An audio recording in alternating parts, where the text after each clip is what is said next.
Começando oficialmente. Ok. Gravação ok, pessoal. Evento sendo gravado. Eu vou iniciar, então, dando as boas-vindas a todos os presentes. Eu quero agradecer muitíssimo, em nome das meninas também, a presença de todos vocês aqui nesse evento de hoje. Preparamos com muito carinho. É um evento promovido em uma parceria entre o WLM e o Women in Techs, Women in Law e o Women in Techs.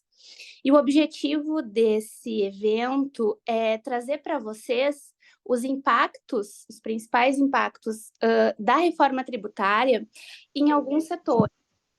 E a gente traz aqui, então, os setores do agronegócio, mineração e siderurgia, bens e serviços essenciais, e aí eu vou trazer para vocês energia elétrica e saneamento básico, medicamentos, imobiliário e pequenas empresas e simples nacional.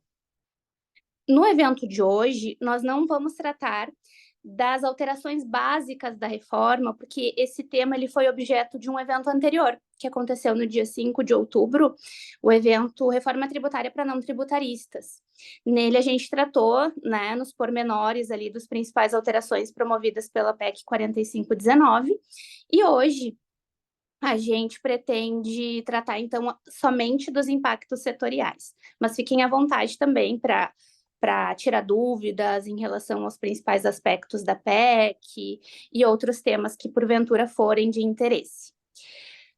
Gostaria só de fazer uma apresentação, então, das painelistas de hoje. Eu inicio, então, apresentando a Anne Jurgel. Ela vai falar sobre os impactos da reforma tributária no agro.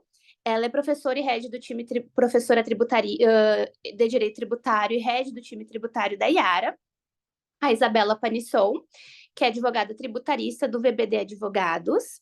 A Juliana Monsquer, que é advogada tributária do Grupo Panvel. A Marina Marques, advogada tributária da ArcelorMittal.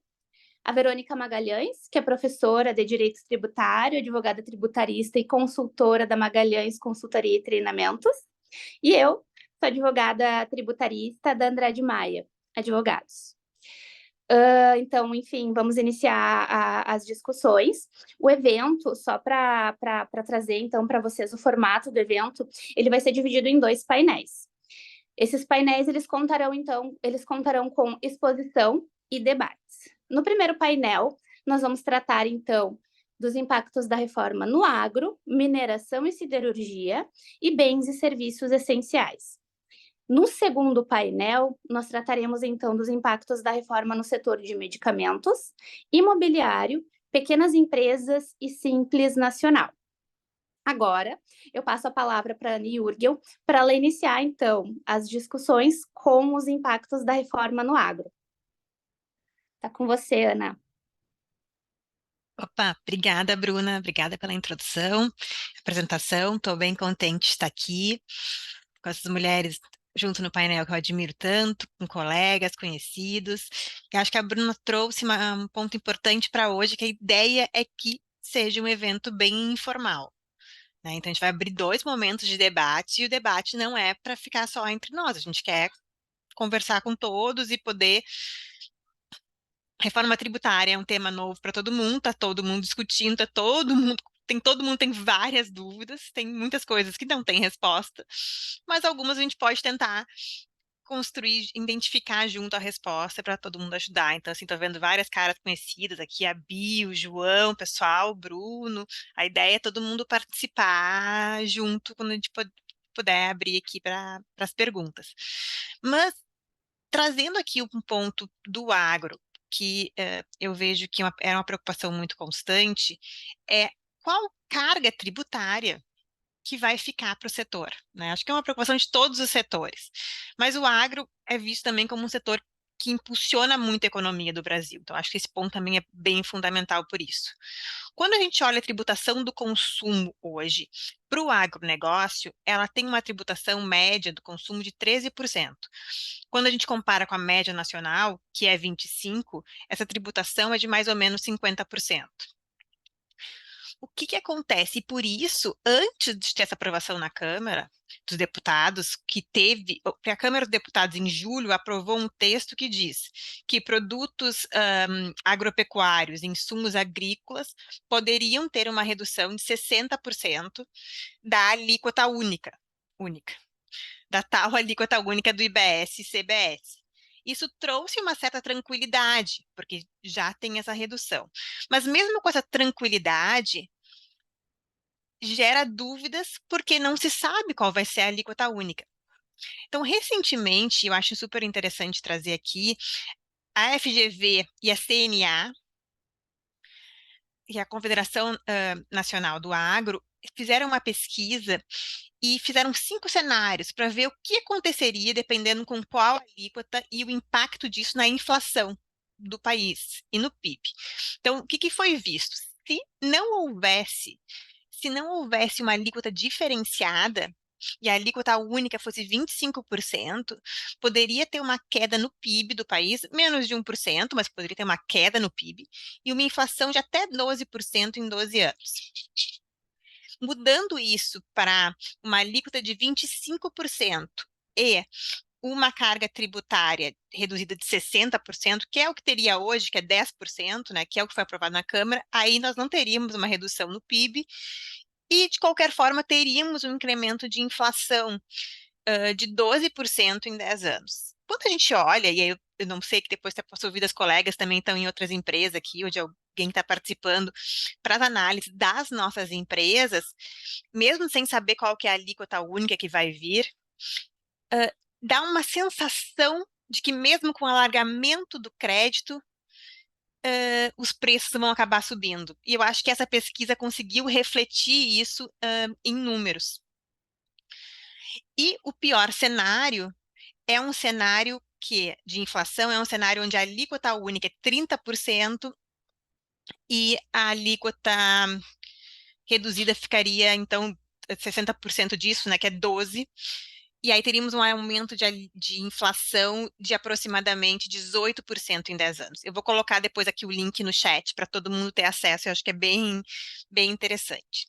Então, a questão da redução de alíquota tendo sido encaminhada na Câmara e tende a se manter assim, outros pontos que vêm gerando preocupação para o agro é a questão dos créditos, da não cumulatividade plena. Então, quanto aos créditos, a gente pode dividir em mais ou menos 3 problemas que impactam o agro.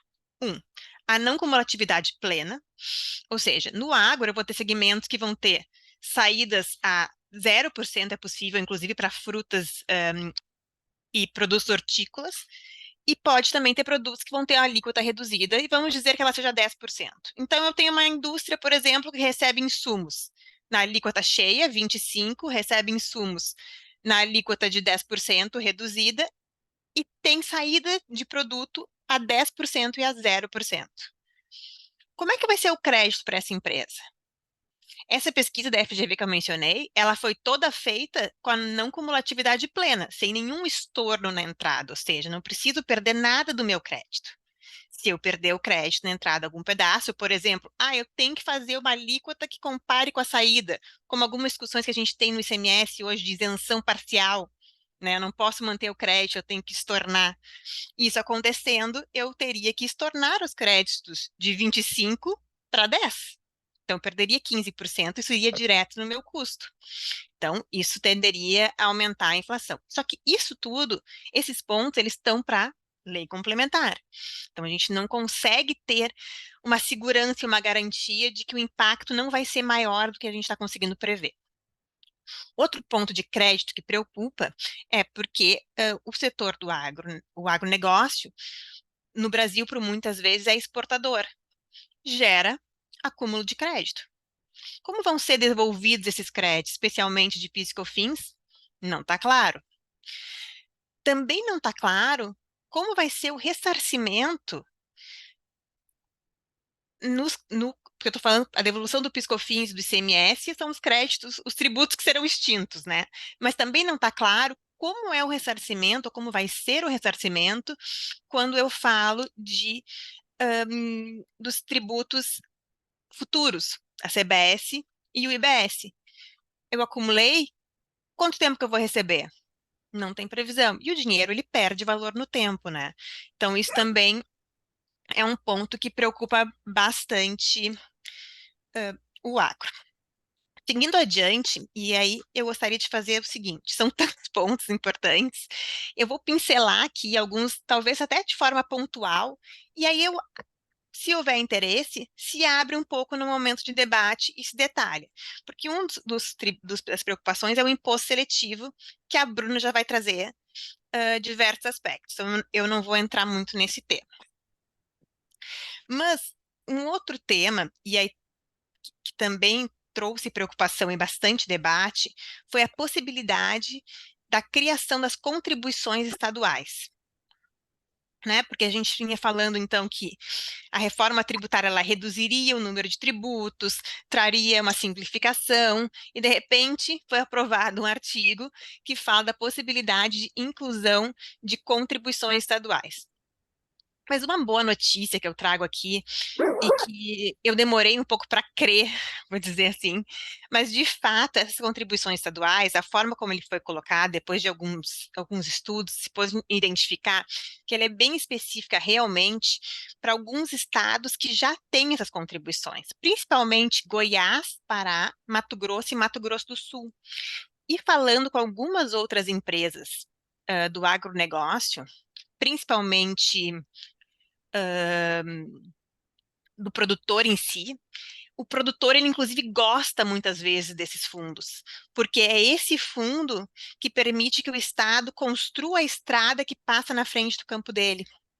Então, quando a gente vai discutir dentro do agro, tem setores dentro do agro que são contra a manutenção, porque dizem que é mais uma complexidade, é mais uma possibilidade dos estados incluírem outros fundos e outras despesas que não estão incluídas hoje, aumentando a carga tributária. Por outro lado, os produtores têm receio de que se perca um valor que é do próprio Estado e ele não consiga mais fazer esse tipo de melhoria. E aí, eu já estou terminando aqui o meu tempo, mas eu vou falar rapidamente, também envolve uma preocupação e essa preocupação se vincula com a lei complementar, que é que o regime especial para as cooperativas e para o pequeno produtor rural, seja pessoa física ou jurídica, e aí eu acho que também vai falar um pouco a Verônica, porque vai falar das questões do simples, né, Verônica? Ele traz também uma regulamentação na lei complementar. O que me passa, assim? Eu vejo a reforma como algo positivo. Eu tenho esperança, assim, sou bastante positiva. Mas eu não tenho segurança que vai gerar uma neutralidade tributária e eu acho que ninguém tem, porque a grande avaliação ela só consegue ser feita depois que a gente tiver as legislações ordinárias. Mas no mais é isso, e eu tô muito contente que eu tô vendo que a Nadine entrou aqui. Oi, Nadine. Tá, fechando aqui. Obrigada, pessoal. Vou passar aqui a palavra, Bruna, para ti de volta, né? Pode ser. Comigo, então, a palavra. Pessoal, eu trago para a discussão, para o debate de hoje, os impactos da reforma em dois segmentos de grande importância social e econômica, que são os setores de energia elétrica e saneamento básico. Eu começo falando do setor de energia elétrica, porque ele tem questões mais complexas, tem uma complexidade um pouco maior. E vamos lá. O setor de energia elétrica, ele é um setor que é pesadamente impactado tributariamente no sistema atual, tá? Até eu trouxe aqui um dado que eu acho importante de compartilhar com vocês, um estudo que foi realizado pela PwC e que analisou ali a tributação dos anos de 2020 e 2021.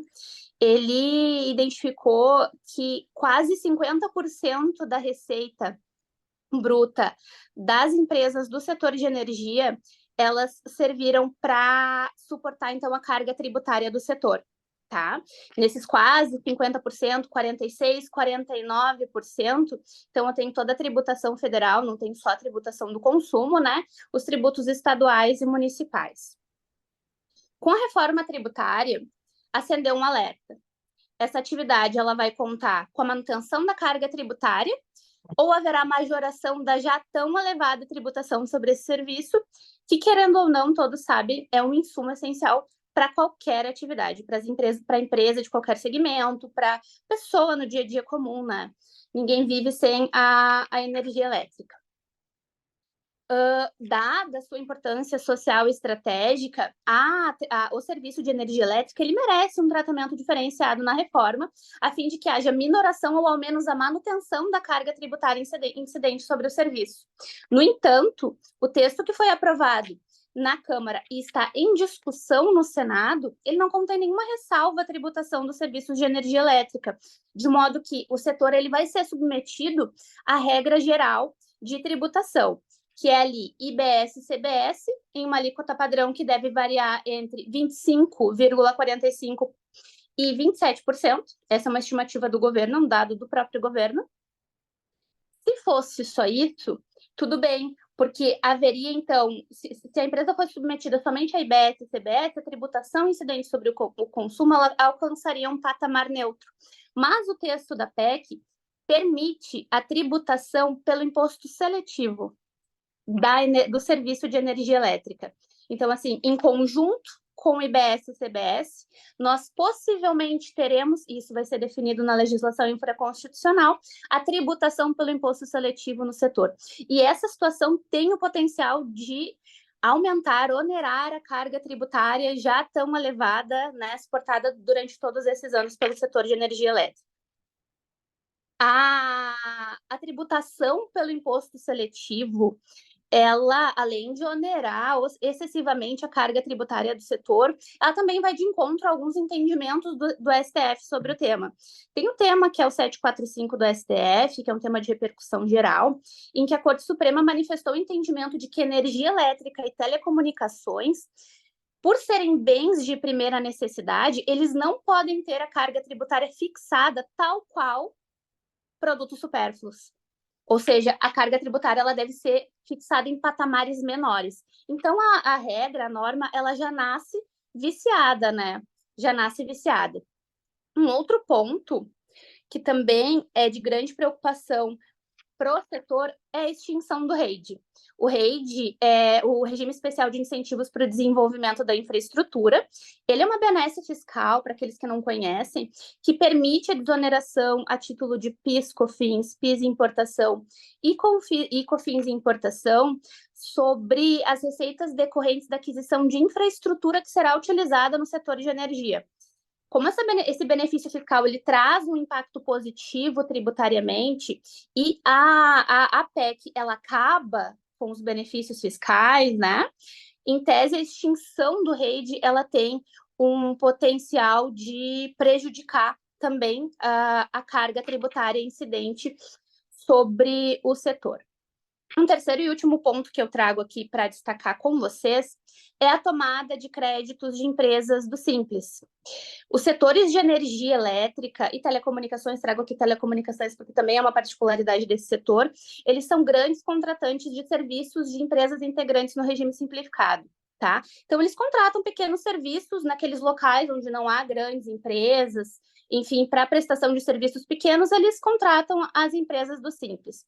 E em que pese o texto da reforma permita a manutenção do Simples, ele limita a transferência dos créditos do IBS e da CBS ao valor que foi efetivamente recolhido no regime simplificado. E o que isso implica? Isso implica negativamente para os tomadores de serviço, porque eles vão estar sujeitos aí a um pequeno crédito. Esse pequeno crédito tomado sobre grandes aquisições, ele pode gerar um desequilíbrio econômico e o efeito de cumulatividade, em total contrassenso com o ideal de não cumulatividade plena da reforma tributária, né? Esses são os 3 pontos, os pontos mais, como é que eu posso dizer, de maior potencial, de prejudicar, então, a atividade do setor, né? E eu trago também agora, já vou fazer aqui o link, para trazer os impactos da reforma no setor de saneamento básico. Setor de saneamento básico, a tributação atual deles é, pensando só nos tributos que serão alterados ali com a reforma tributária, né, PIS, COFINS, ICMS, ISS, nós temos a tributação apenas pelo PIS e a COFINS. Então, eles saem de um patamar de tributação de PIS, COFINS para uma tributação de IBS e CBS, com um aumento na carga tributária incidente sobre o serviço. Além desse aumento na carga tributária, uma vez que no sistema tributário atual eles não recolhem nem ICMS nem ISS sobre o serviço de saneamento, também consta aqui como uma grande preocupação do setor a extinção do REIT, que também é um benefício fiscal muito utilizado pelas empresas do setor. Então, aqui no setor de saneamento básico, nós temos a elevação da carga tributária e a extinção do REIT, que é um benefício fiscal essencial para as empresas do setor. O que acontece? O texto da reforma tributária, ele tem uma brecha, tá? A PEC, no artigo 156A, parágrafo 5º, ela prevê a possibilidade de concessão de regimes específicos de tributação nas operações contratadas pela administração pública direta, por autarquias e por fundações públicas. O regime específico de tributação ele será disciplinado na lei complementar. Como as empresas prestadoras de serviço básico e também, eventualmente, as de energia elétrica atuam por intermédio de concessão de serviços públicos em contratos firmados com a administração direta, então é possível que haja uma diminuição do impacto da carga tributária da reforma através da concessão ali de isenção, não incidência, ou da utilização de alíquotas reduzidas nessas operações. Então, esses foram os principais pontos da reforma tributária nos setores de energia elétrica e saneamento básico. Eu trouxe aqui umas ideias de ajuste na PEC e de atenção para a legislação infraconstitucional, mas eu vou deixar isso para os debates, até para não prolongar aqui a minha fala, que já foi longa. Deixo isso para os debates para a gente debater aqui logo mais, no finalzinho desse primeiro painel. E passo a palavra para a Marina, que vai trazer os impactos da reforma nos setores de mineração e siderurgia. Obrigada, Bruna. Boa noite a todos, a todas. Cumprimento os meus colegas, né, dessa mesa virtual, já parabenizando a Bruna e a Ana pelas exposições anteriores.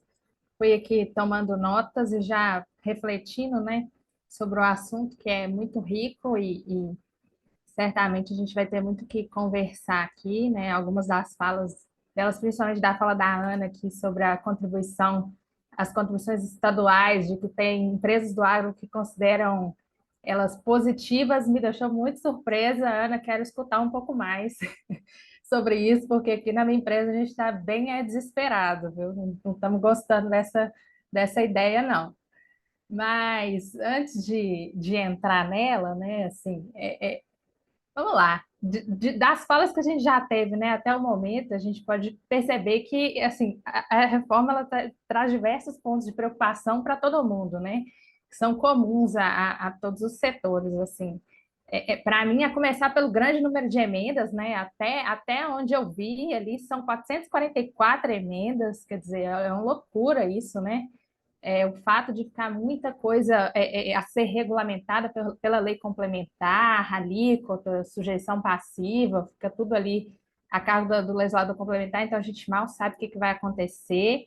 E acho que, assim, talvez, ouso dizer que talvez seja a maior preocupação é a inexistência de uma trava, né, que impeça o aumento da carga tributária, né, no final das contas, né, alega-se que a reforma vai melhorar tudo sem um aumento de carga tributária, mas a gente ainda não tem certeza se isso de fato vai acontecer ou não. Mas, de todo modo, para direcionar um pouquinho aqui a minha fala para algumas preocupações do setor que eu trabalho, né, que é siderurgia e mineração, vou começar aqui pelo ponto por duas questões relacionadas à não cumulatividade, né?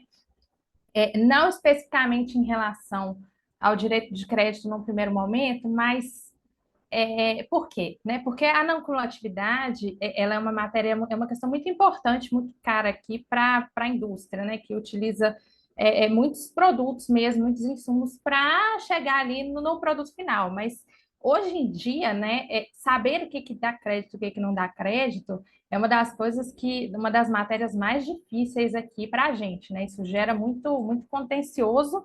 E aí a gente fica entrando naquelas discussões se o bem tem contato, contato com o produto final, se tem contato físico, se ele é essencial ao processo produtivo, se ele não é.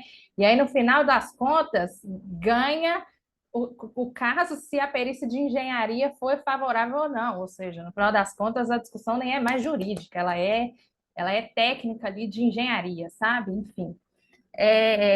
Então, assim, é por isso que, dentro desse contexto caótico, né, de discussão sobre direito de crédito, e aí tanto do ICMS, quanto dos COFINS, quanto do IPI, é que a reforma é muito bem vista, né, pela indústria de uma forma geral e pelo meu segmento. Só que um ponto que tem preocupado muito é aquela disposição em que condiciona que o direito ao crédito dependa da verificação do efetivo pagamento do tributo pelo fornecedor. Então, esse é o primeiro ponto que eu quero abordar aqui. É um ponto que até está ligado no que a Bruna falou aqui do simples, né? Porque, na verdade, o direito do crédito em relação à aquisição do simples, né? Pelo que eu compreendi, Bruna, se estiver errado, depois você me corrige, mas ele vai ser limitado, né, ao crédito vinculado ao que o fornecedor do simples pagou. Então, assim, de todo modo, está olhando para trás e vendo quanto que efetivamente foi pago. E aí, identificar essa situação é uma realidade que não é nova, tá, gente? Ela é complexa, mas ela não é nova. E aí eu vou voltar aqui um pouquinho no tempo, lá em 1965, com a Emenda Constitucional 18. Por quê? Essa emenda constitucional, ela foi responsável pela criação do IPI e do ICM, né? E aí por estabelecer a não cumulatividade para esses impostos. E aí, abre aspas, o texto constitucional trouxe a ideia de que o imposto seria não cumulativo, abatendo-se em cada operação o montante cobrado nas anteriores. E aí, desde essa época, o uso, né, pelo uso do verbo cobrar, ele trouxe dúvidas interpretativas, né? Cobrar significa efetivo pagamento mesmo? Ou seria só o mero destaque na nota fiscal? E aí, quando eu estudei esse assunto há um tempo, eu identifiquei uma decisão. A primeira decisão que eu localizei do Supremo, ela é de 1987. E aí, naquele caso, foi uma glosa, né, de créditos levada a cabo pelo fisco paulista, dizendo que o contribuinte ele não apresentou provas de que o fornecedor dele pagou o imposto que foi destacado naquelas notas fiscais. E aí a corte entendeu que essa glosa era indevida, porque não caberia ali ao contribuinte que está comprando identificar se o terceiro pagou ou não o tributo que era devido naquelas operações, né? A ideia aqui é que a única função do contribuinte é exigir o documento fiscal, né? E aí, se houve ou não houve o pagamento, aí já é um problema do fisco, que não daria para imputar, né, ao contribuinte adquirente. E aí a jurisprudência caminhou aí, tanto do STF quanto do STJ, nessa linha, assim, posso dizer que ela está consolidada nesse sentido. Mas aí vem a PEC, né, 45, ressuscitar aí essa condição, essa discussão, que, vale dizer, assim, não existe no direito comparado, né? A gente busca a referência do IVA, principalmente do IVA europeu, e não existe essa situação até onde eu estudei esse assunto no direito comparado, assim, exigir-se que se comprove que o tributo foi pago efetivamente, né? O que importa aqui é uma questão de incidência. E aí, assim, imagina na prática, né? Se cada contribuinte, um contribuinte como a empresa que eu trabalho, é uma multinacional, tem milhares de fornecedores. Imagina se a gente vai ficar pedindo, sei lá, as obrigações das pessoas podem mudar, né? Mas vamos usar a nomenclatura atual. Pedir o livro de apuração do ICMS para ver se o meu fornecedor efetuou o pagamento. Imagina fazer isso para cada fornecedor. O custo do Brasil já é altíssimo, né? A gente mal consegue dar conta de cumprir as nossas obrigações. Imagina ter essa obrigação adicional, ainda que o sistema esteja sendo modificado para ser simplificado. Mas, na verdade, uma exigência desse tipo acaba trazendo mais complexidade, né, na prática. Então, ainda que, ainda que haja uma preocupação legítima de sonegação, de não pagamento, não dá para imputar, né, ao contribuinte adquirente o custo desse eventual inadimplemento, né, assim, realmente sob pena de ir na contramão da simplificação que a reforma tributária pretende implementar, né? Então, essa situação, ela ela é preocupante e ela tem incomodado muito o nosso setor. Um segundo ponto é sobre aquela questão, é sobre a vedação ao crédito, né, em relação às operações, abre aspas, consideradas de uso ou consumo pessoal, nos termos da lei complementar. Fecha aspas. E aí, assim, isso me incomoda particularmente muito, né? Porque esse tal de nos termos da lei complementar, ela parece deixar novamente nas mãos do legislador um poder de estabelecer restrições ao crédito, né? Me parece assim uma repetição de filme, né? Porque foi justamente isso que aconteceu no nosso Eu estudava sistema aqui, ó, que atual. era na minha faculdade, ó. Acho que tem alguém com o microfone aberto. Acho que fechou. Foi exatamente isso que aconteceu no nosso sistema atual, né? É, a Constituição deixou a cargo do legislador complementar, o STF falou que podia ser assim, e o legislador complementar foi restringindo, restringindo, restringindo. E aí, aquele sistema que, por exemplo, em matéria de CMS era para ser o do crédito financeiro, né? Sendo possível, inclusive, o aproveitamento do crédito em relação a bens de uso e consumo, acabou virando crédito físico, né? Completamente restrito. Um conceito, inclusive, que também é uma coisa brasileira aqui, que esse negócio de crédito físico não existe também na doutrina do IVA, não. Mas, enfim, então isso me incomoda muito. Mas aí, vamos ter um pouco de boa vontade e dizer assim, tá, o que ele quer dizer, né, com esse pessoal, né? O que o legislador constituinte quer dizer com esse pessoal, né? O que ele quer deixar na mão do legislador complementar? Então, assim, acho que para a gente pensar nisso, tem que partir da premissa de que a não cumulatividade desse novo sistema é plena, né? Naquela linha do IVA tipo renda, ou seja, é permitido creditamento sobre quaisquer bens relacionados à atividade empresarial, inclusive de uso e consumo utilizados de forma indireta na atividade, como, por exemplo, materiais de escritório, pintura da área administrativa, enfim, essas situações. E aí, a partir dessa premissa, né, me parece que o que o texto constitucional quer deixar claro é que bens ou serviços utilizados para o sócio ali ou para o diretor, né, para fins pessoais dessas pessoas, não dão direito a crédito. Algo que me parece coerente, também, na verdade, me parece óbvio. E aí eu tenho dúvida se tem necessidade disso estar incluído lá no texto. Porque a partir do momento que está no texto constitucional, pode gerar dúvida, pode gerar discussão, pode gerar contencioso, sabe? Até mesmo porque, me fala assim, né? Como que o legislador ele vai trazer uma definição do que é o uso e consumo pessoal para cada atividade que pode potencialmente ser desenvolvida pelos contribuintes do IBS, né? O IBS quer alcançar tudo.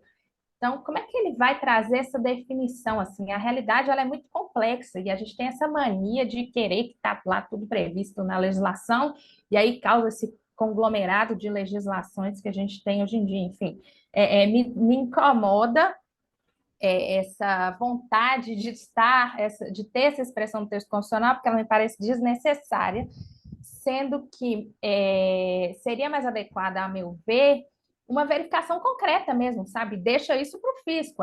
Partindo da premissa lá da não cumulatividade plena, é óbvio que um bem utilizado para fins pessoais dos sócios e diretores não vão dar direito a crédito. E aí, cabe ao fisco, então, no exercício do poder dele de fiscalização, identificar, no caso concreto, se aquele bem está sendo utilizado ou não está sendo utilizado. Então, assim, acho que entra assim, minúcias que não me parecem necessárias, sabe? Ou me parece que pode gerar mais dificuldades e mais contencioso. E aí, só para terminar, só para pontuar, a questão da contribuição, né, estadual sobre os produtos primários semi-elaborados é uma situação que ressuscita uma nomenclatura que vem lá também da Lei Candir e da discussão da tributação da exportação dessas operações. Então, assim, o minério de ferro, por exemplo, ele pode estar sujeito, né, o principal insumo aqui da indústria, ele pode estar sujeito a essa contribuição estadual. E aí isso vai encarecer ainda mais a minha atividade, né, a atividade da minha empresa. Então, assim, são muitas as críticas, né, trazidas em relação a essa disposição, né? A primeira é que ela não foi debatida, ela foi inserida ali, né, na calada da noite, no projeto ele via substitutivo, né, por alguns estados, por força de alguns estados, né, como a Ana até comentou. Para mim, ela quebra, para mim e para muitas pessoas, né, ela quebra a lógica do sistema, né, que a gente está pensando, porque está aumentando a carga tributária no final das contas sobre o consumo, porque ela indica uma tributação na origem e não no destino, porque ela utiliza a expressão bens, que essa contribuição incide sobre bens produzidos nos respectivos territórios. Enfim, a forma como está redigido abre margem para uma cobrança cumulativa, para uma cobrança sobre as exportações. Bom, essa previsão, para nós aqui, ela realmente é muito negativa e acredita-se que ela tem até um potencial de tirar a competitividade mesmo dos produtos brasileiros, sabe? Então, ela tem tirado o sono aqui da gente, e aí, na nossa opinião, tem que retirar mesmo esse dispositivo. Mas é isso, era isso que eu tinha para trazer nesse primeiro momento. Vamos lá, as perguntas, né, os debates, vamos conversar aqui um pouco mais. Eu vou aproveitar o gancho que a Marina me deu aqui, né?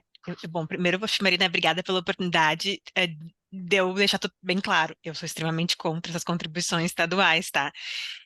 O que eu quis trazer aqui, porque eu vejo exatamente como você vê.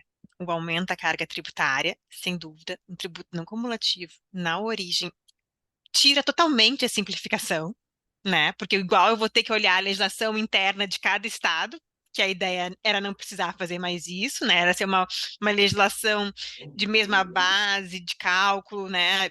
Só mudar as alíquotas para ficar dividido entre federal e estadual, entre federal e estadual e municipal. O que aconteceu que eu achei que é um ponto interessante que me surpreendeu? Quando eu cheguei na audiência pública do agronegócio no Senado, eu imaginei que as associações que estavam lá, elas iam, assim como nós, direto nas contribuições estaduais. Não. O tema praticamente não foi falado vagamente, assim, pela CNA, porque essas associações internamente nacionais não conseguiam ter um consenso interno. E aí que eu fui entender, e a gente conversando com alguns gabinetes senadores também começou a entender isso, que não era todo mundo que era contra. Então, acho que foi a minha intenção de trazer assim, foi trazer quase essa curiosidade, assim. E, por um lado, me deu a sensação de que ela não vai cair. E que, infelizmente, se passar, vai acabar passando aqui, mas de uma forma bem limitada para esses estados que já têm. Talvez o Senado altere alguma coisa na redação, mas que não tire totalmente. Foi essa impressão que eu fiquei, que eu achei válida de trazer aqui para o grupo. Mas obrigada, Marina, acho que tu foi muito clara. Entendi, Ana. Olha, eu estava aqui pegando um material, né? Olha, no material que eu estou vendo aqui, gente, são 16 estados que já têm esses fundos, né? Porque a redação lá dá a entender que essa contribuição vai poder ser instituída pelos estados que tenham esses fundos até o dia 30 de abril de 2023. E aí, até essa data, 16 estados tinham fundos dessa natureza. Então, 16 é muito, né? Realmente preocupa. Ainda que não sejam todos os estados, né? Mas 16 ainda é um número bem grande. E aí, assim, ainda tem a possibilidade de interpretarem que pode ser qualquer um, né? Assim, se o Estado criar, mesmo depois de 30 de abril, hoje não custa, né? Esse tipo de interpretação para tentar burlar. E aí, para os estados começarem a criar esses fundos para poder ter o objetivo de criar essa contribuição também não custa, né? É mais confusão para a gente aí. E como é que fica também a questão da simplificação do sistema tributário, né? Porque a gente vai sair aqui de 5 tributos para IBS, TBS, contribuição sobre produtos primários e semi-elaborados e imposto seletivo. Então, e mais o período de transição, né? Que a gente vai conviver com todos eles. Ou seja, essa é a maior maluquice para mim, né? Dessa reforma. Não cara de quem vai ficar mais simples, não. Eu acho que nós vamos ter muito trabalho, viu, gente? Posso Esses fazer um tributaristas. comentário? Sem dúvida. Vamos, vamos. Eu vi uma entrevista não, da Secretaria da Reforma Tributária, né? E ele falou sobre isso, sobre essa preocupação que quase todos os contribuintes têm de que vai ficar mais complexo, que eles vão ter que fiscalizar de quem eles compraram para ver se foi pago mesmo. De acordo com ele, né?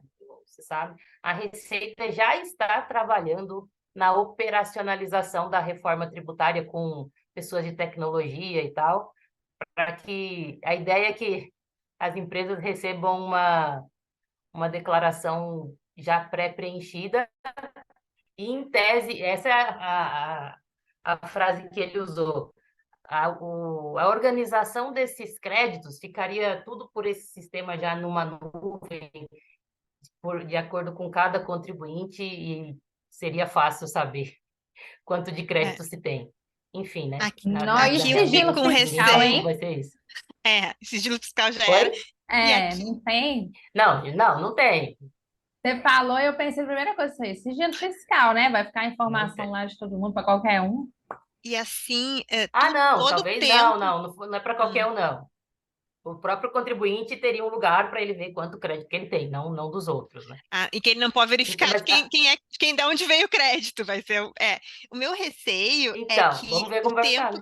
o tempo que a gente vai economizar, eventualmente, nas discussões de estudar crédito, não dar crédito, revisando a apuração, ajustando linha, a gente vai perder.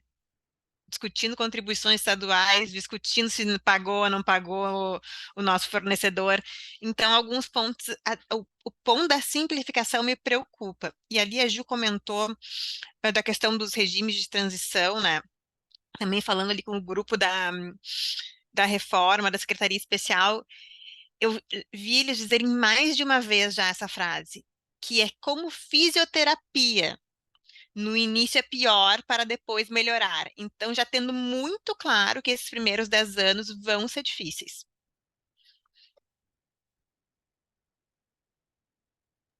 Ainda mais convivendo com os dois sistemas, né? Se adaptando com o novo e enfrentando os desafios que a gente enfrenta já diariamente com o nosso sistema, né? Então vão ser uns anos desafiadores para os contribuintes e para nós, né, tributaristas. E, Não, e pessoal, eu acho está aberto a perguntas, tá? Quem quiser perguntar, por favor, ou comentar, criticar, fique super à vontade. Não vai faltar emprego. e também eu acho que quando veio, Gente, né, cadê quando foi vocês? aprovada, e Aham. todo mundo pensou assim, não, isso vai ter muitas mudanças, não vai ficar assim como tá. E a gente está vendo que está caminhando sim para ser aprovada e com poucos ajustes, né? Então, assim, está mais perto de ser uma realidade que a gente vai ter que aceitar e lidar com ela do que efetivamente algo que vai ter uma alteração super agressiva agora no Senado, né? Então, assim, é algo que veio para ficar e que com poucas mudanças. Então, a gente, apesar de todas as dúvidas que a gente tem, é mais ou menos esse o nosso cenário, né, nos próximos anos. Provavelmente na semana que vem, acredito que até o dia 24, o texto final, o relatório final do Senado, ele já vai ser disponibilizado. Então, se eles seguirem o cronograma, até a semana que vem a gente já tem o texto final da PEC com os ajustes já feitos. E imagino que com todas as quase 400 emendas analisadas, se já não ultrapassou o número de 400 emendas, porque eu tenho atualizado praticamente todos os dias, e a cada dia que passa é um número infinito de emendas protocoladas no Senado. A gente nem consegue acompanhar todas, né? É muita coisa, né? Muita coisa. São muitos vícios a serem corrigidos já no texto da proposta, no texto da PEC, né? Que a gente não consegue trabalhar depois na legislação infraconstitucional. Então, era uma coisa que já era para ser esperado. Na Câmara dos Deputados não aconteceu de uma forma tão agressiva, o número de emendas ficou ali em 100, mas agora no Senado, né? Foi um número recorde, assim, de emendas. E uma possibilidade, que eu até não estou vendo a mídia falar muito, mas que me pareceu que é uma possibilidade no Senado, é que os pontos que o Senado e a Câmara não concordarem um com o outro, ou não entenderem, ou não se entenderem, né, porque não convergirem, a intenção é não trancar a reforma. Então, talvez fazer ela fatiada e alguns pontos ficarem para trás. Então, em algum momento me parece também que ainda está na mesa uma possibilidade de uma reforma só da CBS. E aí, eu sinceramente não sei se vejo vantagem, né? Porque eu vou continuar com a complexidade do ICMS, então uma melhoradinha no PiscoFins, sendo que sistema de transição, etc. Mas eu acho aqui que nós estamos estourando o tempo dessa primeira etapa, né? E até já mudamos o foco um pouco. Vamos passar para as próximas, Bruna. Isso, agora nós temos o segundo painel. No segundo painel, então, nós trataremos dos impactos da reforma tributária no setor imobiliário, no setor de medicamentos e no setor de pequenas empresas e simples nacional. Eu passo a palavra para a Juliana, para ela iniciar falando sobre o setor de medicamentos.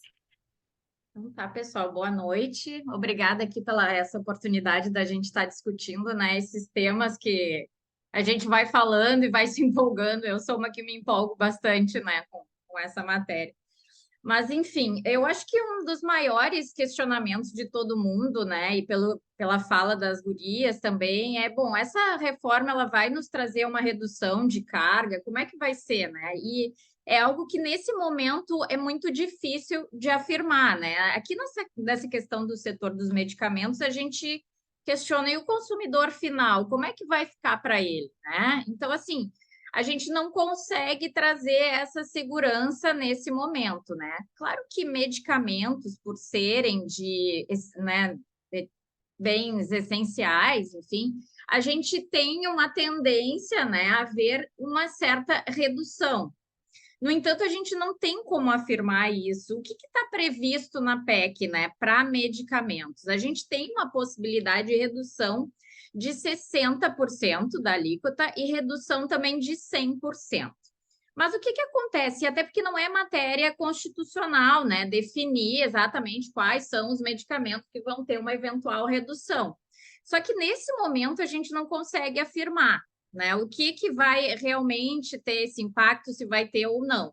Isso também ficou para a questão da lei complementar.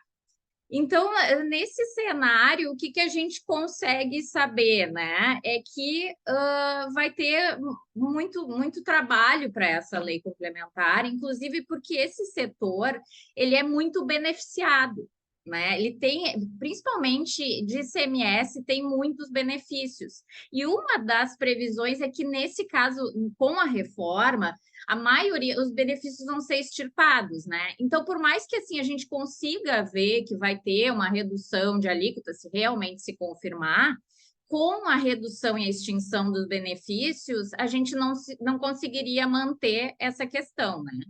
Hoje também, o que a gente tem? O PIS e a COFINS, na maioria dos medicamentos, eles ficam na lista positiva, que é uma lista em que a alíquota é zero, né? E essa questão da lista positiva, que existem 3 listas, né, para o PIS e COFINS de medicamentos, que é a positiva, a neutra e a negativa. E esses 3 pontos, eles não estão tratados, né, na PEC, também vai ser algo que vai ficar para a lei complementar.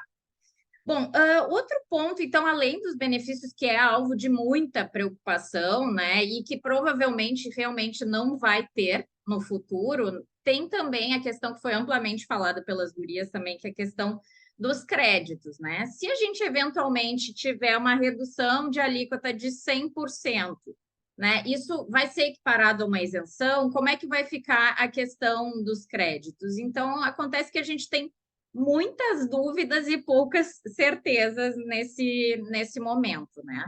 Outra dúvida e que realmente impacta muito na operação é a questão da substituição tributária.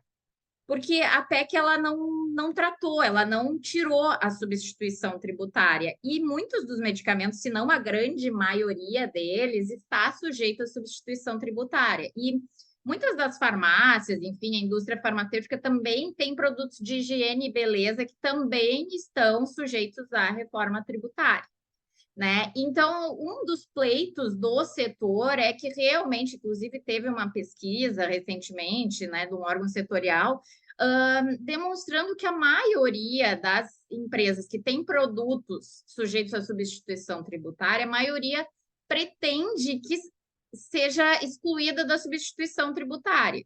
Mas isso ainda é um ponto de incerteza, e o que a gente sabe hoje também é que os motivos que trouxeram a substituição tributária no passado, eles não mais subsistem, né? Porque era muito na ideia de evitar a sonegação, e hoje os fiscos eles já têm outras formas de fiscalizar, não se fazendo mais tão necessária a substituição tributária como era no passado. E então, o que a gente tem de mais claro é que, além das mercadorias, dos bens, os serviços também vão poder ser objeto de redução de 60%. E aí, talvez a gente efetivamente tenha uma redução de carga, né? E eu acho que muitas das pessoas não sabem, até porque não é algo muito divulgado e até porque não é o objeto principal dos serviços farmacêuticos. Mas esse ano a Anvisa permitiu que os serviços farmacêuticos e as análises clínicas mais simples, exames mais simples, como era feito, por exemplo, de Covid, né? Quando a gente estava no auge da pandemia. Então, muitos exames mais simples podem ser feitos em farmácias, né? Isso veio uma regulamentação esse ano. Então, com isso, nessa questão dos serviços farmacêuticos, a gente talvez tenha uma redução na carga e até um acesso maior, né? Por poder ser realizado em farmácias. Mas a questão que a gente tem muito claro aqui é que essas dúvidas quanto ao crédito, quanto à substituição tributária, deixam muitas dúvidas de como vai ser em função à própria carga e o que vai atingir o consumidor final, né? E até um dos pontos aqui também é a questão de que, como a tributação vai ocorrer no destino, a gente também fica em dúvida, mas aonde que é esse destino, né? É onde está o consumidor final, é onde está o varejista. Então, são esses os pontos, assim, de preocupação e que a gente tem que ver, né, agora os próximos passos, o que a lei complementar vai definir. E é interessante também ver que nas outras áreas também tem essas dúvidas, né, que não é só de um setor específico. Mas, a princípio, seria isso, pessoal.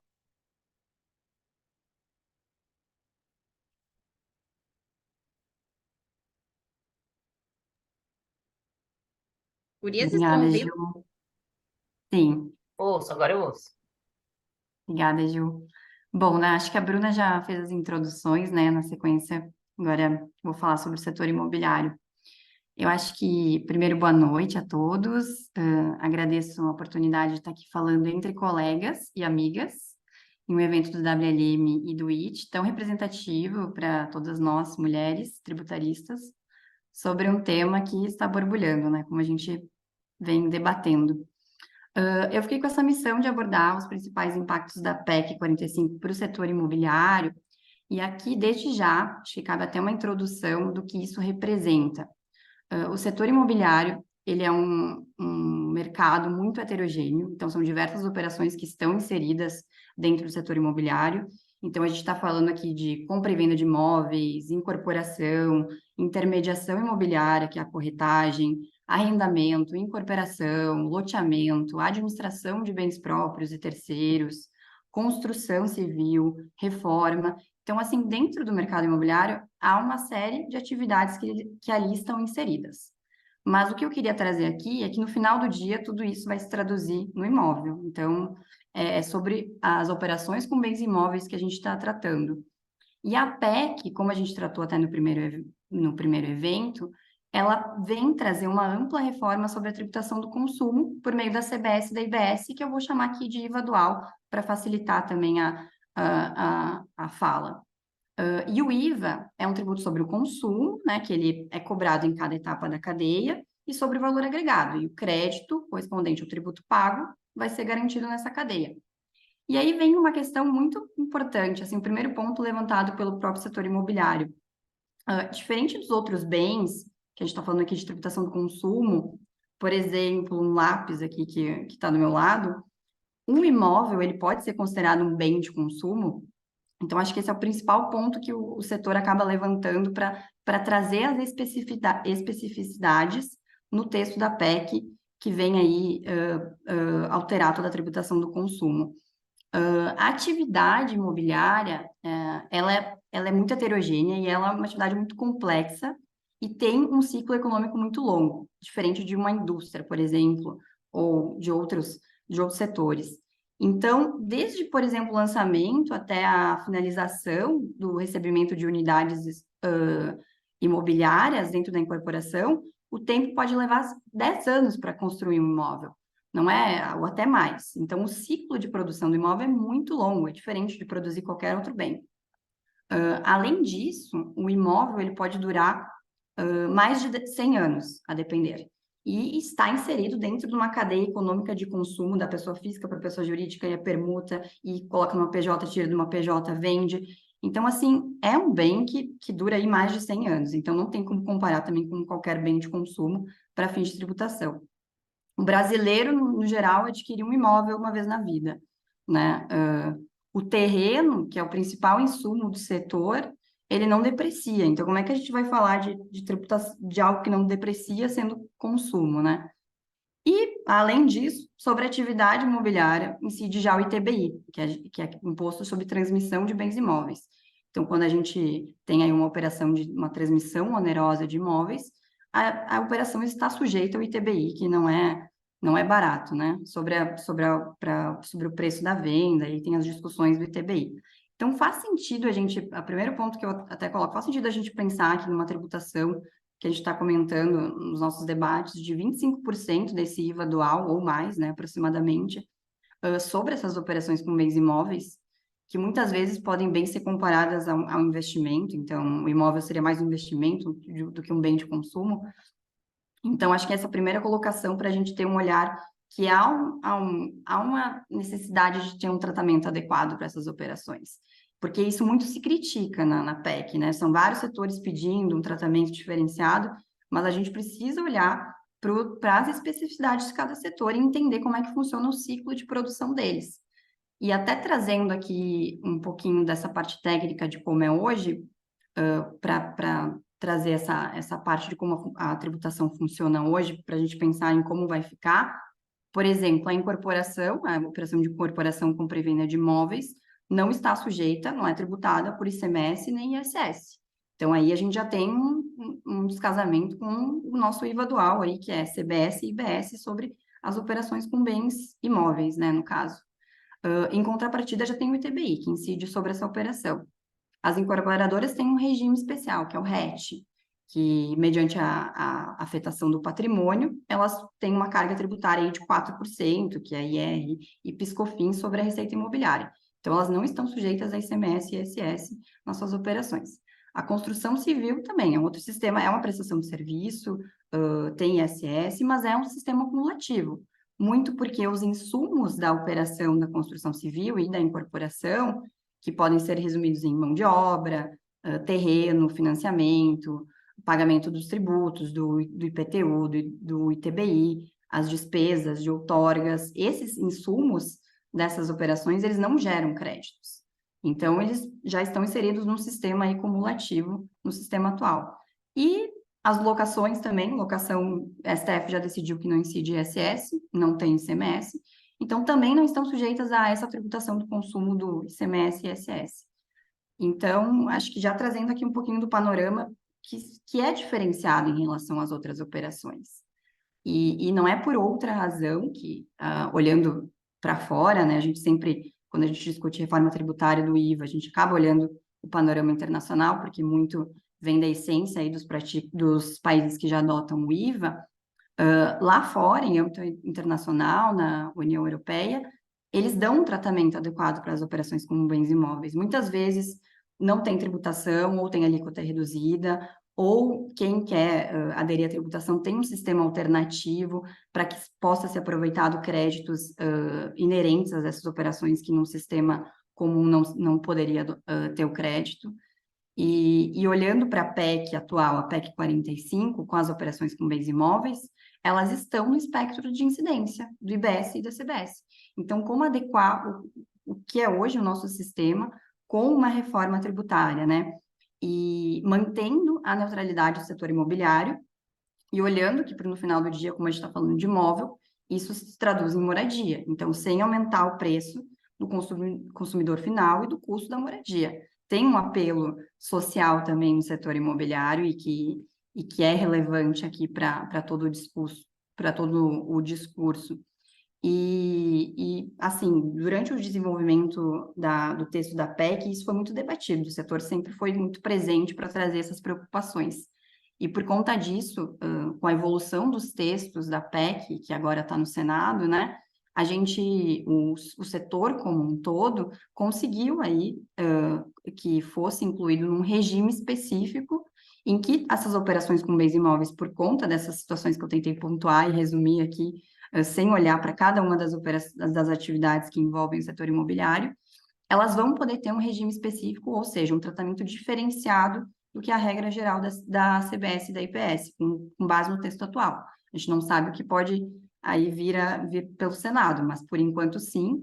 Então, há essa possibilidade aí na lei complementar que vai regulamentar as operações com bens imóveis, de prever alterações na base de cálculo, na alíquota, de manter um sistema cumulativo com uma alíquota mais baixa por conta dessa insuficiência de créditos, que elas, no final do dia, vão ser regulamentadas nessa lei complementar. E eu acho que um ponto de a gente trazer isso, porque sempre é algo muito levantado, setores querendo um tratamento específico, diferenciado, favorecido. Ali no texto da PEC tem uma série de situações que a gente pode enquadrar nos regimes. Mas, olhando aqui para o setor imobiliário, que é um setor que eu acabo lidando bastante no dia a dia, não me parece que aqui a gente está olhando para nenhum tratamento privilegiado. Às vezes, muito por conta dessas discussões, de que exceções à regra, no fim do dia, vão onerar os demais contribuintes e a gente vai acabar com esse princípio da PEC, que é manter a neutralidade e a tributação. Mas muitos desses setores, e eu vendo também todas as meninas aqui falarem um pouquinho sobre os setores que foram colocados, me parecem que justificam, porque eles têm, de fato, especificidades que justificam um tratamento diferente de uma tributação de 25%.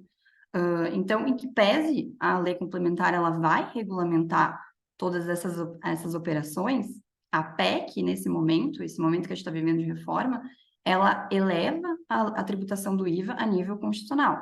E se a gente não pensar em olhar para esses setores específicos e colocar de alguma forma no texto algum tipo de, não era em brecha, mas alguma possibilidade de que lá na lei complementar se regule e se dê o tratamento adequado para essas operações, caso contrário, esses setores não vão ter um espaço para ter uma tributação que atenda às suas especificidades. Por isso que eu acho que esse discurso de olhar para os setores, eu entendo muito importante, porque se não for feito agora, com esse debate, com um debate esclarecedor, técnico, no Senado, isso vai passar e aí a gente não vai ter essa possibilidade de tratar isso em lei complementar como deveria ser, em atenção a cada setor. Então, acho que esses foram os principais pontos que eu quis colocar para vocês. Acho que a atividade imobiliária tem inúmeras operações, mas quis trazer aqui as principais preocupações, quis trazer também que o setor conseguiu estar nesse regime específico, até então vem conseguindo, a gente não sabe o que pode acontecer, mas que eu entendo super importante, porque no final do dia é o preço do imóvel, é o consumidor final, é a gente aqui, enfim, é o brasileiro que vai pagar, no fim do dia, vai para o imóvel, né? Vai pagar mais caro e é o custo da moradia. Então, acho que eram essas as principais preocupações aqui do setor que eu queria colocar para vocês.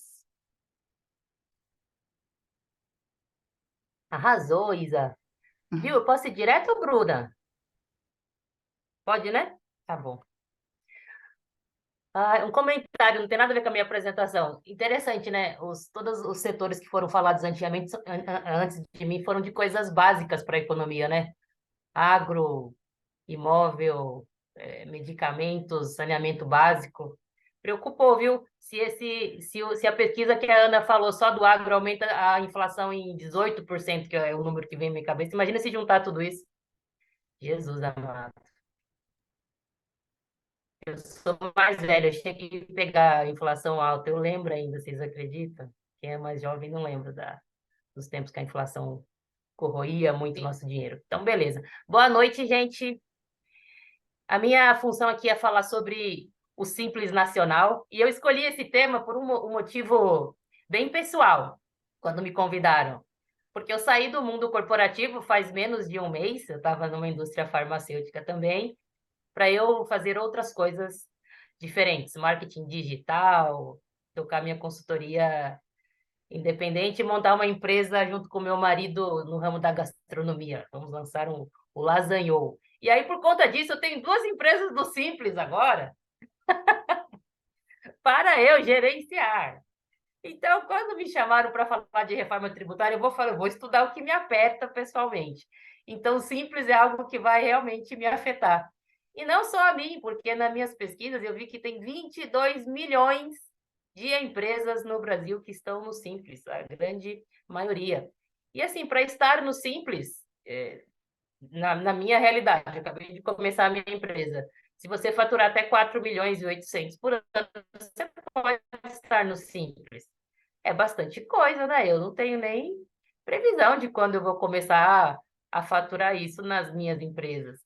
Então, é algo que realmente vai afetar muitas pessoas no Brasil, muitos pequenos empresários. Nossa, apareceu uma mensagem que a minha conexão está instável. Vocês me ouvem bem? Tá de boa? Sim. Fechou. Muito bem. Obrigada, gente. Resumo da ópera. Como é que funciona o Simples hoje? Se você for uma empresa que fatura até 4 milhões e 800, você pode estar no Simples. Estar no Simples significa que você pode pagar todos os tributos com uma guia só. Está lá o imposto de renda, ACS, PIS/COFINS, INSS, IPI, ICMS e ISS. Você paga tudo isso em uma única guia. O valor a pagar é de acordo com o seu faturamento, então o Simples é progressivo, né? Quanto menos você paga, quanto mais você paga, aumenta essa alíquota aí em cima do seu faturamento. E o montante que você calculou a pagar é feita uma divisão automática para cada um dos entes capazes aí de cobrar esse tributo. Então, um pedacinho vai para a União, do imposto de renda, um pedacinho vai para os estados do ICMS, um pedacinho vai para o ISS, tudo automático, num sistema que funciona muito bem. E uma coisa interessante, o sistema do Simples, eu li essa semana um relatório técnico da reforma tributária, ele tem 144 páginas, e eu falei, vou ler esse negócio do começo ao final para ver o que está acontecendo lá. E aí, uma das dúvidas que colocaram é como é que vai operacionalizar essa reforma se ela vier? E aí, um dos exemplos foi o Simples. O Simples já se faz isso. Você operacionaliza tributos de vários entes dentro de um sistema só. Então, o Simples está sendo aí um pouco modelo de como vai ser o gerenciamento na reforma tributária. Então, esse é o Simples como é hoje. Tá? O que tem, antes de eu falar de como vai ser, quais são algumas distorções que tem no Simples e também no lucro presumido? Tem nas duas. Se uma empresa do Simples, e isso já foi comentado aqui, eu vou passar bem rapidamente, uma empresa do Simples vende para uma empresa do lucro real, no Simples, se eu estiver falando só de PIS/COFINS, por exemplo, que é aqui os tributos sobre o consumo, o Simples vai recolher nessa faixa que eu pensei, 1,5% de PIS e COFINS, vendendo para uma empresa do lucro real. A empresa do lucro real vai tomar crédito de 9,25%, porque ela toma crédito de acordo com a própria alíquota. A mesma coisa acontece quando uma empresa do lucro presumido vende para uma do lucro real. Ela paga 3,65% de PIS/COFINS, mas a empresa do lucro real toma crédito de 9,25%. Isso vai mudar. Então, a grande pergunta, o que é que muda, né, com a reforma tributária? Essa distorção que existe hoje muda completamente. Só vai poder tomar crédito que foi efetivamente pago na empresa do Simples. Bom, isso é algo... a reforma tributária em si, o que eu tenho visto muito falar é que ela não vai afetar o Simples. E realmente o Simples se mantém. Mas na prática eu penso que vai sim. Porque será que essa empresa do Simples não vai ser preterida? Se eu tiver que escolher 2 fornecedores, um dos simples, que vou pegar um crédito pequenininho, outro que tem um crédito maior, quem será que eu vou escolher, né? Será que as empresas do simples vão ser preteridas? E refletindo sobre isso, aí aqui entra uma questão de composição de preço, né?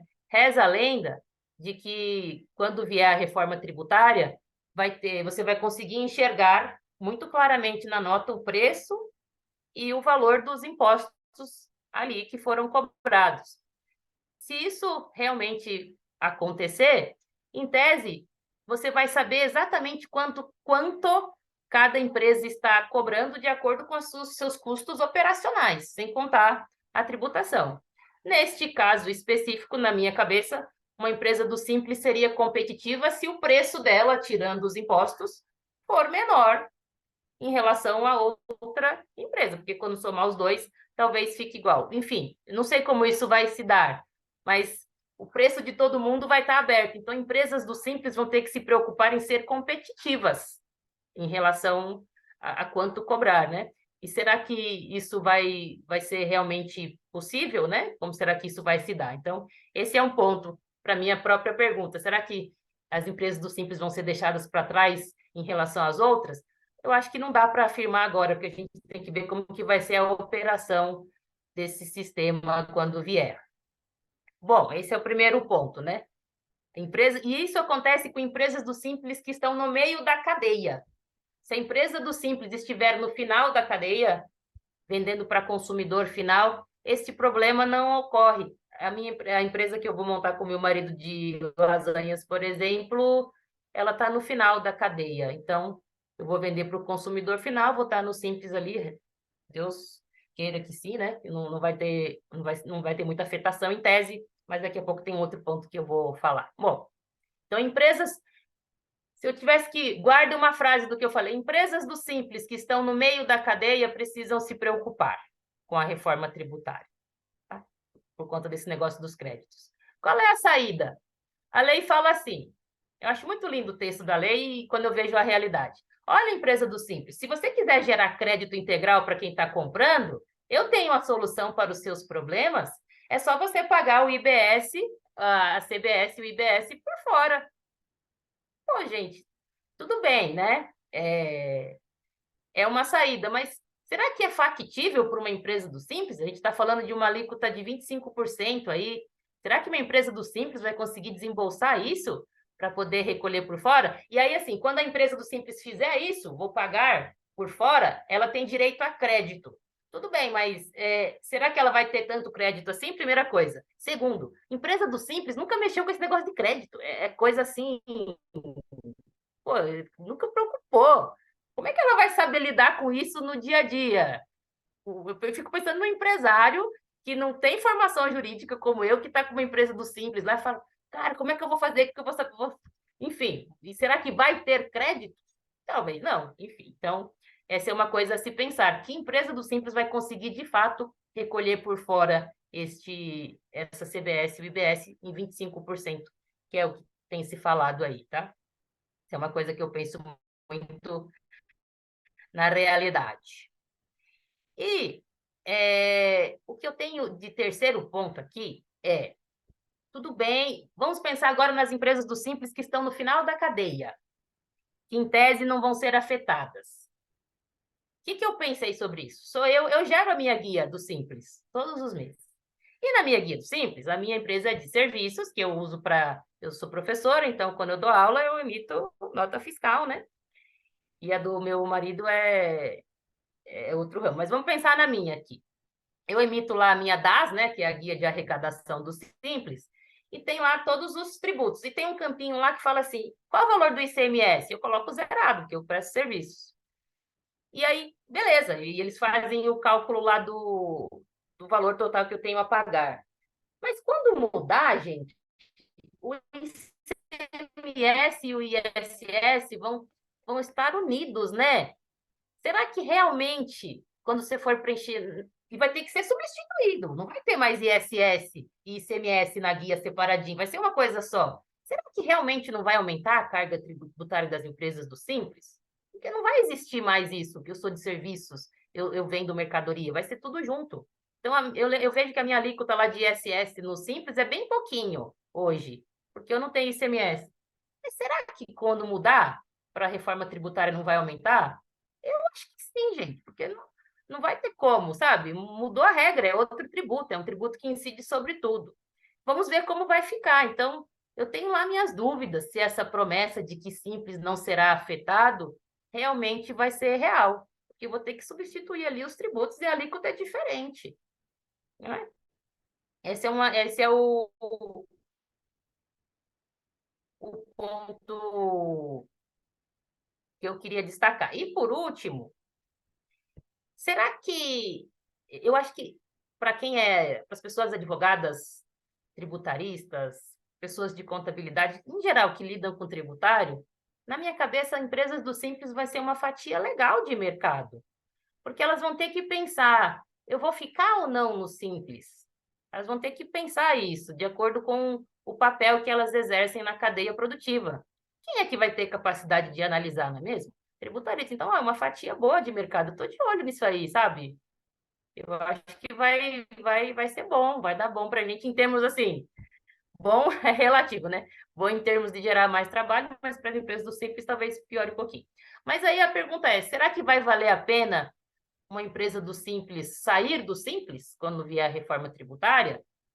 Depende, talvez se for uma empresa de comércio ou indústria que gere muito crédito, pode ser que sim. Vai ter que ter alguém analisando, olha a oportunidade. Agora, se for uma empresa de serviços, onde a maior parte das despesas é folha de pagamento e que não gera crédito, o que essa empresa vai fazer, né? Provavelmente ela vai ter que continuar no Simples e se ela estiver no meio da cadeia, ela vai ter aquele problema lá dos créditos. Será que isso vai dar um incentivo à pejotização, já que essas empresas, já que mão de obra não vai dar crédito, então, será? Vamos ver, né, o que vai vir depois. Eu sempre gosto, vida real. Não dá para saber, né? Depois que a gente tiver a lei complementar, talvez a gente possa ter um cheirinho. Mas é algo que eu fico com a pulga atrás da orelha também. Qual é o efeito disso na economia em termos de pejotização? Deixa eu ver o que mais que eu tenho aqui. Bom, e o último comentário é só. Mas acho que eu já falei, né? Que esse problema dos créditos para a empresa do Simples também acontece para a empresa do lucro presumido. Então, há uma fatia de mercado ainda maior aí, que vai ter que pensar. A empresa do lucro presumido é outra também, que não está muito preocupada com analisar créditos e que vai ter que, talvez, internalizar como é que faz isso na prática. E não é fácil, né? Se você está acostumado a algo ali mais simplificado e, de repente, você tem que tomar conta de crédito, como é que vai ser? Fechou? É isso, e eu finalizo com uma frase que simples, atualmente não é nada simples. Depois que vier a reforma, então, pior ainda, deveriam trocar este nome para Sem difícil, dúvida. desafiador ou algo do tipo. Fechou? Obrigada. Obrigadinha, gente. Obrigada pela exposição, Verônica. Muito obrigada, foi excelente a exposição de todas. A gente abre agora para debates. Faça um questionamento que porventura forem, né, objeto aí de dúvida.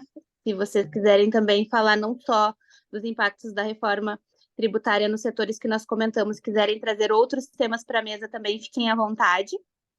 Estamos à disposição. Verônica, eu tenho uma dúvida. Oremos, tomara que eu saiba. Diga. Se o contribuinte do Simples, né, porque assim, a questão da competitividade, aí é uma dúvida, vamos botar uma premissa, né? Não tem uma proteção constitucional do tratamento diferenciado para as micro e pequenas empresas? Essa proteção constitucional vai ter que continuar existindo, né? Ela não está alterada. Então, alguma coisa de benefício, eu acho que tô pensando, pensei assim, construir isso na tua fala. E o outro ponto é, por que isso, né? Porque a empresa maior, ela consegue, por vezes, comprar os insumos por um preço menor em maior quantidade. Então, é muito difícil a empresa menor competir com o preço da empresa maior. Perfeito. E se não bastasse isso, né? Ela saindo do Simples, além de eu pagar o IBS, CBS, né, o IVA dual, como a Isabela comentou, eu vou ter que pagar o INSS sobre a folha cheio. Hoje o Simples não paga o INSS sobre a folha cheio, né? Ou paga? Não. tem alguns, tem umas regras malucas lá, mas em alguns anexos não. Depende do anexo que você tá.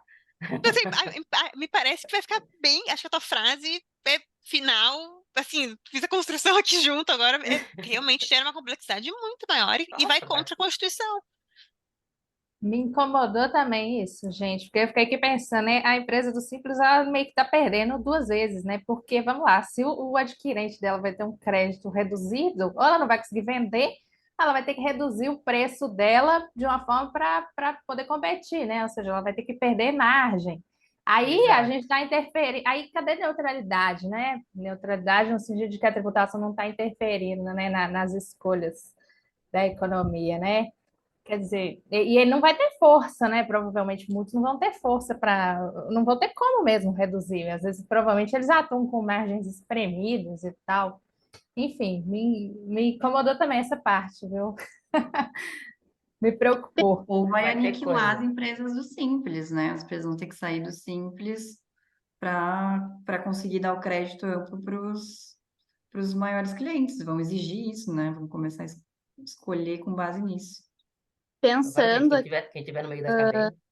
no aperfeiçoamento do texto da PEC, eu cheguei a cogitar aqui, até trouxe para debater com vocês, a inclusão de uma previsão de autorização de concessão de crédito presumido cheio de IBS e CBS nas aquisições de bens e serviços das empresas optantes pelo Simples Nacional, para fazer com que o tratamento ele siga, né, a mesma lógica do regime atual. Nossa, se viesse, seria legal. Deve Já tem ter algumas. nesse Pô, sentido, né, manda, Bru? manda mensagem pro Daniel Lória lá, pro povo lá. Deve ter emenda nesse sentido, né? Não tem? Sim, Manda um sim. aí. Bem capaz, no meio de 400. Oi, meninas, boa noite para todas. Uma pergunta, acho que eu posso direcionar para a Marina, que ela comentou a respeito de tomada de crédito sobre bens de consumo ali, que falou dos materiais de escritório, né? Hoje na legislação tem o crédito de impostos do ativo permanente, o CIAP, né? O ativo permanente nem se usa mais na contabilidade, né? O que que na reforma tributária tem de previsão a respeito dessa regulação, né? Porque hoje tu tem uma legislação bem restrita no caso do CMS, que tem que tocar no produto de fato, e o PIS/COFINS é um pouco mais flexível, e daí tu tem que tomar o crédito em 48 parcelas. O que que tem de abordagem na reforma tributária sobre essa parte? Aí, João, obrigada pela pergunta. Então, ativo permanente vai dar direito ao crédito sem nenhuma dúvida, né? Porque ele contribui ali para o exercício da atividade fim, vamos dizer assim. Então, a ideia, quando a gente fala em crédito amplo, né, e não com atividade ampla, passa pela ideia de poder creditar de tudo aquilo que contribui para o exercício daquela atividade fim. Então, por exemplo, né, hoje o creditamento sobre bens do ativo permanente, eles são a razão de 1,48avos, mas acredito que com a reforma vai ter que ser imediato, né? Vai ter que mudar, vai poder aproveitar esse crédito integral, totalmente sem esse tipo de restrição. Então, a ideia é essa, assim, é poder aproveitar esse tipo de crédito sem nenhuma discussão. Porque a ideia é que esses bens são efetivamente utilizados, né, no exercício da atividade. Então, eles contribuem com aquele, por exemplo, se eu estou falando aqui de indústria, né, contribui com o produto final, por exemplo, né, uma máquina que é registrado como ativo, enfim. Acho que é Obrigado. isso. Tem coisas boas, né? Tem É, coisas boas. É A verdade, gente porque não, controlar 48 parcelas é algo bem complexo, né? o caso do IPI já não pode acreditar, né? Então, assim, acaba com esse problemão aí, com esse problema todo. Acaba com essa discussão, né? De que se isso dá crédito ou não, se esse ativo é vinculado ou não é atividade, né? Acaba com tudo isso. Então, é um ponto bem positivo da reforma, né? Isabela, eu tenho um questionamento ali sobre o tema que tu trouxe, sobre o setor imobiliário. E aí eu queria que tu falasse um pouquinho para nós de como que vai ser a convivência do ITBI com o IBS e CBS nas operações imobiliárias. Bru, acho que esse é um dos principais pontos, assim, do setor, principalmente para incorporação, porque a gente vai ter uma bitributação aí, né, sobre as mesmas operações. Então, conviver com um ITBI sobre essas operações de compra e venda de imóveis e um IVA dual, algo precisa ser feito em relação a esse modelo para conseguir adequar os dois tributos, e assim, sem perder também a arrecadação para os municípios, né, que em relação ao ITBI não vão querer sair perdendo nessa história. Então, acho que muito vem se falando, acho que o ponto para o setor já está incluso no regime específico, esse ponto vai ficar para a lei complementar. O que eu vejo o setor falando tem gente que fala que vai tentar aí a ideia do modelo ideal com o IVA dual seria a revogação do ITBI, mas isso teria que ser feito um ajuste, né, na distribuição federativa para que os municípios não percam essa arrecadação, ou de uma forma alternativa, que eu acho que é até mais viável, em compatibilidade com o sistema da própria PEC, que não prevê alterações no ITBI, é o valor do ITBI ser descontado aí do IVA dual nas operações de vendas de imóveis, ou até que o ITBI seja utilizado como crédito nessas operações, para ter alguma forma de compensação dessa tributação. Isso também considerando qual será, né, aí a alíquota final das operações com bens imóveis do IVA dual. Então, tem toda essa discussão por trás, antes de prever uma regra específica, mas eu sei que já tem emendas nesse sentido, de tentar usar o ITBI aí como crédito, como compensação, e aí vai. Isso que eu ia Mas perguntar, mas tem alguma coisa, não tem nada previsto para a lei complementar, né? Tem emendas pedindo essa previsão, é isso, né? exato, tem emendas na Entendi. PEC, mas que a PEC não vai entrar nesse nível de regulamentação, né? A gente já tem esse ideal para todos os setores, a ideia é trazer ali quais setores, né, vão estar nos regimes ou não, favorecidos, específicos, e aí para a lei complementar vai se olhar para cada uma das atividades. Então, acho que no imobiliário vai ser um pouco disso, assim, tem as operações com bens imóveis, e aí na lei complementar vai ter intermediação imobiliária, incorporação, construção, e aí vai, e aí vão ter as Tá. regras específicas. Mas talvez nessa própria disposição já possa falar de TBI, né? E aí, Sim, se é uma coisa, se é um tema. Eu entendi agora. Obrigada. não, tem emendas nesse sentido, Ana, só que atualmente ali no 156, que é na linha E, parágrafo, não, qual que eu não sei, não lembro o parágrafo, mas é onde estão previstas as operações com bens imóveis, eles estão juntos com sistemas financeiros, cooperativas, e aí ali são as possibilidades, a alteração das alíquotas, na base de cálculo, então tá tudo o mesmo bolo.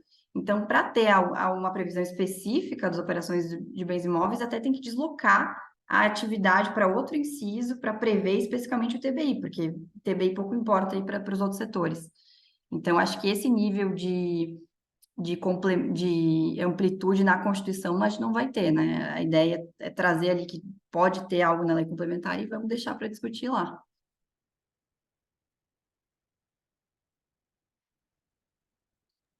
Obrigada, Isa.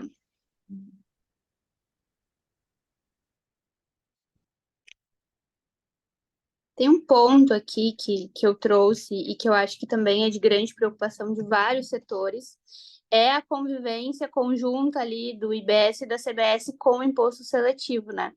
Então, por exemplo, ali nas operações envolvendo energia elétrica, é possível que haja, então, se isso for aprovado efetivamente na legislação infraconstitucional, a tributação pelo IS mais CBS e IBS, né? Isso aumentaria de forma bastante importante a carga tributária dos setores que estão submetidos aí, estão no campo de incidência do imposto seletivo.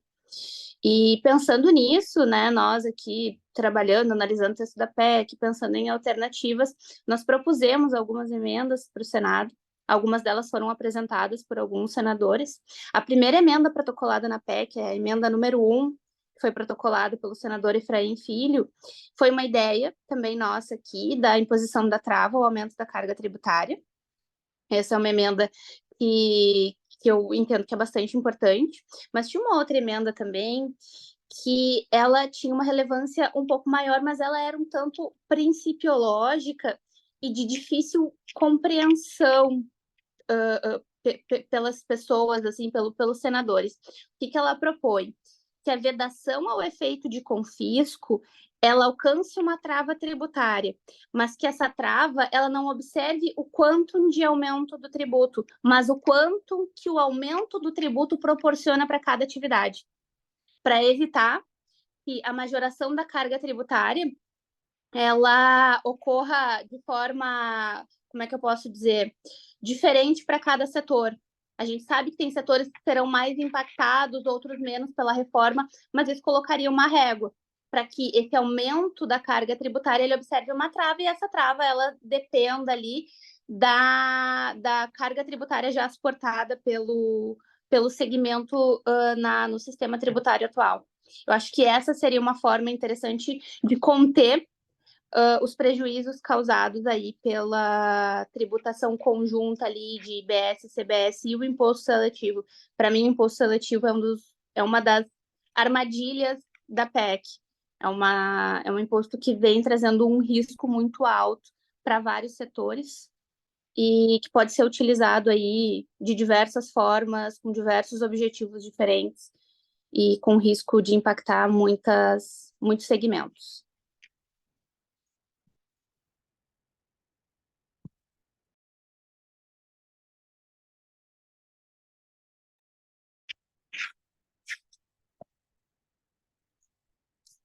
Alguma pergunta mais? Não sei se vocês têm alguma ponderação.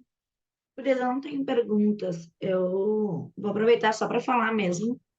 Bruna, prazer te conhecer. Agora, assim, te vendo efetivamente, tudo bem? Achei muito legal o painel de vocês. Não costumo participar muito, vou tentar ficar mais ativa aqui. Mas, assim, o que eu consigo concluir, não só daqui, né, mas, assim, de outras conversas que a gente vem tendo sobre. Uma das ideias era a gente diminuir o contencioso, né? Que hoje a gente tem muito contencioso tributário no Brasil, e uma das ideias era essa. Só que a partir do momento que, pelo que vocês também trouxeram aqui, a gente tem várias leis complementares que vão acabar dizendo como que vai se ter, então, essa legislação efetivamente, né? Como é que vai ser efetivamente a reforma tributária. Eu acho que a gente vai voltar para o mesmo que a gente está hoje. A gente vai continuar com um enorme contencioso tributário, com diversas interpretações, cada um tentando interpretar de uma forma melhor para a empresa que defende, ou para o contribuinte, ou para si mesmo, né?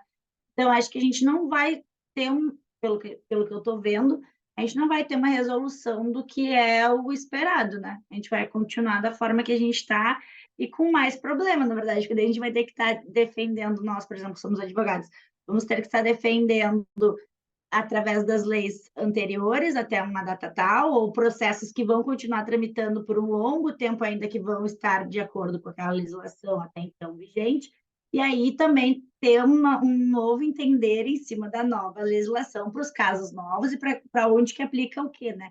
Como a gente teve, acho que bem menos com relação ao CPC, acho que vai ser muito maior o que a gente vai enfrentar agora com a reforma tributária. Mas é mais ou menos nesse sentido assim que eu estou vendo que vai acontecer, né? É mais isso. Obrigada, gurias. Adorei participar. Foi muito legal ouvir vocês. Parabéns a todas envolvidas. Bianca, obrigada pela tua contribuição. Não, eu acho que o contencioso ele segue, mas a gente um pouco o rumo da discussão, né? A gente sai ali do que é insumo, o que não é, o que dá crédito, o que não gera crédito, se pode compor a base de cálculo um do outro ou não, se pode incidir imposto seletivo sobre um bem que não é supérfluo, por exemplo. A questão ali da bitributação, ITBI, CBS, IBS, que foi um exemplo que a Isabela trouxe. Então, o contencioso ele vai existir, né? A brecha para discussão ela sempre vai ter. A gente vai mudar só o foco da discussão. Exato.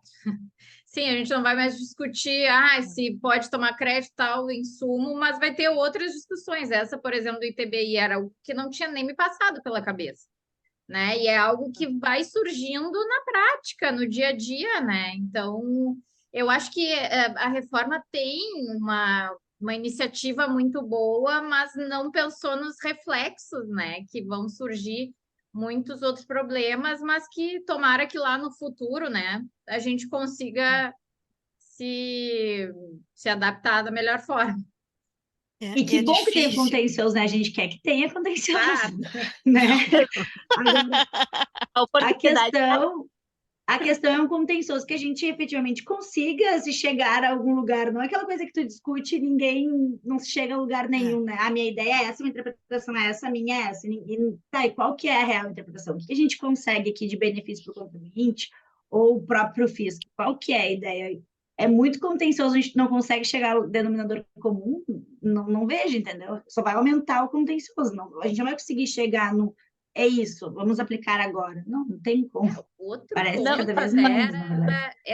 era da questão dos profissionais envolvidos, por exemplo, com obrigações acessórias, né? Que o Brasil é um dos países que mais tem pessoas nesse tipo Exato, de também. operação, Uhum. né? E a gente vai conseguir diminuir? Aparentemente não, né? Então, ou pelo menos nesses 10 anos iniciais, né? E talvez vão ter outras, né, atividades, porque se a gente vai ter que ver lá o fornecedor, os recolhimentos, como é que a gente vai fazer? Alguma saída vai ter que ter, Porque alguém vai ter que vão estar ter olhando isso. obrigações acessórias concomitantes, né? Vai se criar desses novos tributos também. Então, vai ter Exato. o pessoal que vai continuar cuidando do ISS, do ICMS mais, do CBS mais, do IPS. Então, vai ter tudo isso, né? É meio maluco. Mas, enfim, a gente dá conta, né? A gente que é do tributário, a gente sabe. Quando foi aprovado o texto na Câmara, muita gente dizia: ah, agora vai ser aprovada a reforma tributária, o trabalho do advogado tributarista, ele vai acabar. Era isso Gente, a que gente se já falava aí, nem vai. Ai, vai ter um Tirar- IVA, e é isso aí, galera. Aí, advogado tributarista, esquece. Isso porque a gente nem está falando de renda, de fundos, de offshore, de nada, né? A gente está falando aqui do espectro menor. Exatamente. Ah, tem todas as MPs rolando aí, né? Concomitante com a reforma, uma série de medidas. Então tem muita coisa aí para a gente trabalhar, gente. Oportunidade certamente não vai faltar. Eu só espero ter a oportunidade, Verônica, de experimentar um dia essa lasanha, tá? Também fiquei muito interessada.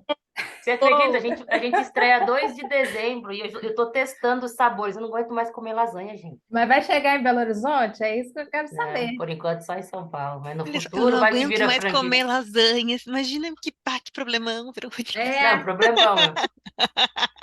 Problema bom. pode mandar umas amostras pra gente, assim, a gente faz a prova. Congela, né? Vai chegar, Claro, gente. congelado. Mas vou vender Certo. congelada também. Mas é Então gostoso tá. experimentar lasanha, não tô reclamando, não. Ai, gente, adorei, viu? Podemos Também. encerrar, né? Você encerra, Podemos. Bruna? Isso, vamos ao encerramento então do nosso encontro, gurias. Obrigada pela oportunidade de estar aqui discutindo um tema tão relevante, tão pulsante como a reforma tributária. Estou aqui com grandes advogadas, profissionais. Para mim é uma honra poder discutir isso com vocês. E muito obrigada pela contribuição de vocês. Enfim, foi um evento maravilhoso. Obrigada pela oportunidade. Estou super feliz aqui de ter participado desse evento com vocês. E ficamos abertas aí para novos eventos, né? Com certeza. Obrigada, pessoal. Boa Obrigada, noite. um abraço, Gente. gente. Tchau. Tchau, obrigada. Tchau. Tchau. Tchau, gurias. Obrigada.